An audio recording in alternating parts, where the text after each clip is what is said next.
नमस्कार फ्रेंड, मैं हूं गणपत सेजू और आप सभी का स्वागत करता हूं आप ही के अपने channel GK with GS sir के अंदर। मित्रों, आज का जो ये वीडियो है ये कक्षा 8 के हिंदी विषय है। इनका इम्पोर्टेंट क्वेश्चन है, मतलब टोटली एकदम आपके बोर्ड परीक्षा है, इस पर पूर्णतः आधारित है। और जो अभी वर्तमान में आपके टाइम टेबल वगैरह जारी किया है उसके अकॉर्डिंग है। इसमें पहले टाइम का थोड़ा ज़्यादा इशू बता रहे थे, अभी आपका टाइम है वो 2.5 घंटे का रहेगा और मार्क वही है 80 नंबर का है। मान शब्द में कौन सा उपसर्ग जुड़ने पर उसका अर्थ घमंड हो जाता है? तो देखो, मान में यदि अपन अभी जोड़ेंगे तो उसका हो जाता अभिमान, और अभिमान का अर्थ होता है घमंड। ठीक है, तो इसके अंदर आपका ये सही हो जाएगा।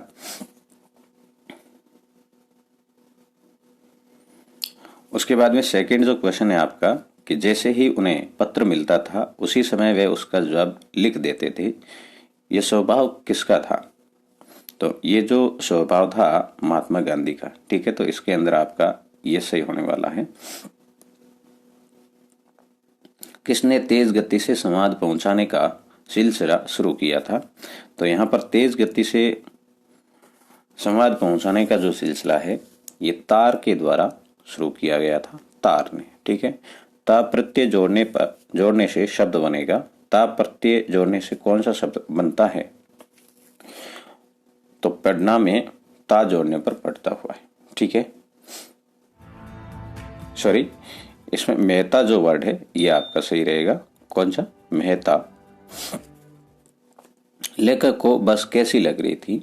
तो लेखक को जो बस है वो जर्जर लग रही थी। आकाश की असीम ऊंचाइयों को नापने की बात किसने की? तो ये जो आपका क्वेश्चन है इसमें आपका राइट आंसर है वो बाज रहने वाला है, तो बाज के द्वारा, तो बाज इसमें सही रह जाएगा। टोपी पाठ के लेखक का नाम है, जो टोपी पाठ है इसके लेखक का नाम है वो संजय है। मेरे ख्याल से संजय है। कौन सा है? यदि दूसरा है तो आप कमेंट जरूर कर लेना इसके अंदर।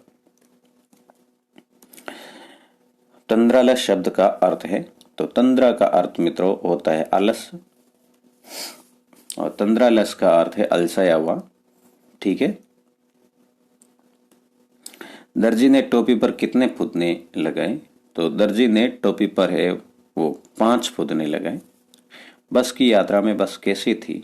तो बस की यात्रा जो आपका लेसन है इसके अंदर जो बस है वो व्योमवर्त थी। कैसी थी? व्योमवर्त थी।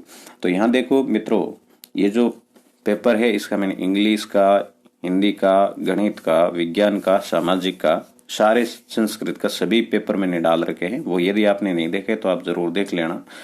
और आज का जो हिंदी है, अब मैं एक और सीरीज पूरी है ये हिंदी डाल दिया है, सभी सब्जेक्ट का एक एक पेपर और डालने वाला हूँ। तो चैनल को आप अभी सब्सक्राइब जरूर कर लें और पास में जो दिख रही बेल है इसको भी आप प्रेस कर लें। बेल का अर्थ है घंटी, इसको प्रेस करोगे और फिर ऑल पर क्लिक कर देना है। वीडियो यदि आपको अच्छा लगता है तो लाइक जरूर करें, लाइक करने से मेरा मोटिवेशन बढ़ता है। अचानक सांप की गुफा में क्या आकर गिरता है? तो अचानक सांप की जो गुफा है उसके अंदर बाज आकर गिरता है। ठीक है, कविता ध्वनि में किस ऋतु का वर्णन है? जो ध्वनि है इसके अंदर है मित्रों बसंत ऋतु है, इसका वर्णन है। अब ये जो आगे के क्वेश्चन है मित्रों, ये है, इसके क्वेश्चन आप आंसर आप खुद को करने पड़ेंगे क्योंकि ये डिटेल के साथ में क्वेश्चन है। वैसे ये एक एक लाइन के उत्तर है, फिर भी आप खुद बता दोगे इसके अंदर कि आपके ये जो 20 क्वेश्चन है इनमें से कितने करेक्ट हो रहे हैं। ठीक है ना, ये कमेंट आप जरूर करोगे। और आप इस वीडियो को कहाँ से देख रहे हो ये भी कमेंट कर देना है आपको। गांव की महिलाओं की साइकिल की तुलना किससे की गई? सुदामा की दीन दशा के बारे में श्री कृष्ण को किसने बताया? तो श्री कृष्ण को है द्वारपाल ने बताया था। कामचोर कहानी क्या संदेश देती है? तो यह है बड़ी ईमानदारी और शिद्दत के साथ कार्य करते हैं तो हर एक बाधा से पार पाया जा सकता है। डॉक्टर मित्र ने किसे अनुभवी बताया था? ये आपको बताना है। चिड़िया अपनी चोंच में क्या दबाए हुए थी? तो चिड़िया जाहिर सी बात है तिनका ही दबाती है, तो इसमें तिनका राइट आंसर है। निम्नलिखित शब्दों को 3-3 पर्यायवाची शब्द लिखने हैं। तो इसमें है 3-3 पर्यायवाची है, आपको लिखने हैं। जो आंख है, आंख का पर्याय क्या हो सकते हैं? तो आंख का नेत्र हो सकता है ना, आपके चक्षु हो सके हैं, ठीक है, नयन हो सकता है। ये 3 आंखें हैं। रात्रि के निशा है ना, इस प्रकार से रात्रि के लिखने हैं, औरत के लिखने हैं आपको 3-3 पर्यायवाची।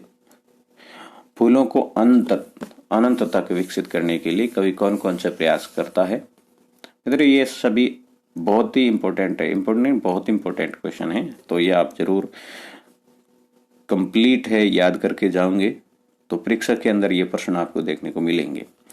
इन शब्दों के विलोम शब्द लिखने हैं। जैसे श्री गणेश है, तो श्री गणेश का होता है इतिश्री, ठीक है, श्री गणेश का क्या हो जाएगा? इतिश्री। आश्रित जो है, तो आश्रित का हो जाता है प्राश्रित। फिर राजा का है, तो राजा का विलोम है मित्रों होता है रंक। और फिर है साक्षर का है, तो निरक्षर हो जाता है, ठीक है। ये इनकी विलोम है। मतलब जो क्वेश्चन आंसर देने संभव है वो तो दे रहा हूं आपको। फिर है अपने गांव लौटकर जब सुदामा अपनी झोंपड़ी नहीं खोज पाए तब उसके मन में क्या क्या विचार आए। कविता के आधार पर आपको लिखना है, जो आपकी कविता है उसके आधार पर लिखना है। या तो ये करना है, या फिर आधुनिक संसार के साधन पत्रों का मुकाबला क्यों नहीं कर सकते, तो ये दोनों में से एक करना, अथवा में से। फिर आपका 22 के अंदर ये पूरा क्या है? गद्यांश है। तो गद्यांश को है आप ध्यानपूर्वक पढ़ोगे, और ध्यानपूर्वक पढ़ने के बाद में आपको नीचे जो 4 क्वेश्चन दे रखे हैं इनके आंसर करने हैं। अब देखो, एक मच्छिए पर बैठकर किया करता था, बदलू एक कार्य सदा ही एक मच्छिए पर बैठकर किया करता था जो बहुत ही पुरानी थी। बगल में ही उसका एक हाशकार खा रहता था जिसे वे बीच बीच में पीता रहता। गांव में मेरा दोपहर का समय अधिकतर बदलू के पास बीतता। ये जो आपका इस प्रकार का गद्यांश है, इसको है बदलू किस पर बैठकर काम किया करता था, तो इसके अंदर ही है बदलू ये कार्य सदा ही एक मच्छिए पर बैठकर, है ना। तो ये इसका आंसर आ गया है। देखो, आराम से आप कर सकते हैं ये वाला। बदलू किसके पहुंचते ही मच्छियां मंगवाता था और क्यों, तो इसके अंदर है आंसर, इन्हीं के अंदर से खोज के आपको लिखने हैं। तो ये आप लिख लोगे। और इसका पीडीएफ है ना, मैं टेलीग्राम के अंदर दे रहा हूं, जो मेरा अपना ही चैनल है जीके विद जीएस सर के, उसका लिंक मैं डिस्क्रिप्शन के अंदर दूंगा। तो वहां से आप क्लिक करोगे तो टेलीग्राम आपकी यदि डाउनलोड कर रखा है पहले से, व्हाट्सएप की तरह होता है, उसको डाउनलोड कर दो पहले, और फिर लिंक दूंगा, उस लिंक पर आप क्लिक कर देना। और वहां से जाकर आराम से आप जो भी इतने दिन की मैंने पीडीएफ बनाई है वो सारी आपको मिल जाएगी, ताकि आप है घर जाने के बाद में उसकी प्रैक्टिस करो, ठीक है। फिर आपका देखो, निम्नलिखित में से किसी एक पद्यांश की सप्रसंग व्याख्या कीजिए। तो यहाँ पर मैंने एक ही दिया है, 2 दिए ही नहीं है। तो शीश पगाने जंगा तन में प्रभु जाने को आही बसे के ही ग्रामा, धोती फटी सी लटी दुपट्टी अरु पाए उपना को नहीं सामा। तो ये जो है इसका आपको व्याख्या करनी है, ठीक है। घायल बाज को देकर सांप क्यों खुश हुआ, और टोपी पहनते ही गौराया के मन में क्या इच्छा जगी, ये तथा टोपी पहनकर गौराई की क्या प्रतिक्रिया थी, ये आपको करना है। बहुत ही इंपॉर्टेंट क्वेश्चन है, ध्यान रखना आप।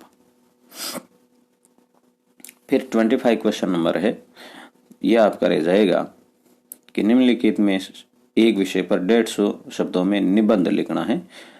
होली एक रंगों का त्योहार, या तो यह लिखे, या स्वच्छ भारत अभियान लिखे, सती प्रथा एक सामाजिक कुरीति ये लिखे, या 21वीं सदी की महामारी, इनमें से कोई भी एक लिखना है। तो 21वीं सदी की महामारी ये तो 100% ही आपके आने वाला है, तो इसको आप कंप्लीट थोड़ा ढंग से तैयार करके जाना।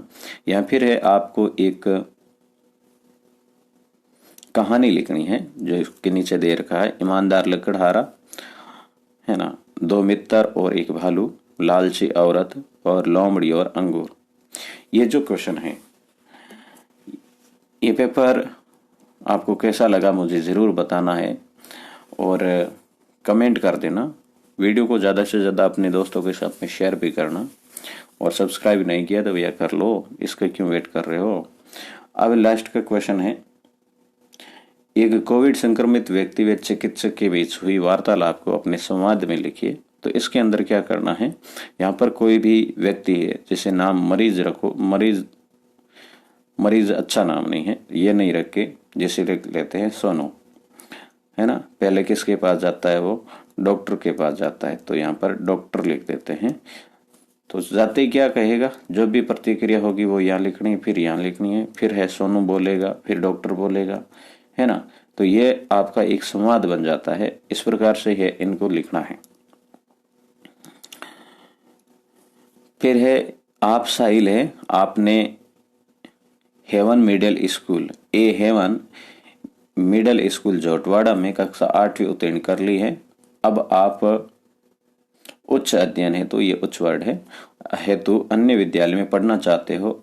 अपने प्रधानाध्यापक को स्थानांतरण प्रमाण पत्र प्राप्ति हेतु प्रार्थना पत्र लिखना है। तो टीसी प्राप्ति हेतु आपको क्या करना है, प्रार्थना पत्र लिखना है, ठीक है ना। एप्लीकेशन लिखनी है। जो भी आपने 8वीं उत्तीर्ण कर ली है, 9वीं में अन्य विद्यालय में पढ़ना चाहते हो, ये रीजन बताते हुए, ये कारण बताते हुए। तो आज का वीडियो बस यहीं तक। मिलेंगे अगले इंग्लिश के पार्ट के अंदर। इंग्लिश का पूरा आपको जो भी इम्पोर्टेंट रह गए थे ऑब्जेक्टिव क्वेश्चन वगैरह, उनको लेकर आऊँगा। तब तक के लिए जय हिंद, वंदे मातरम।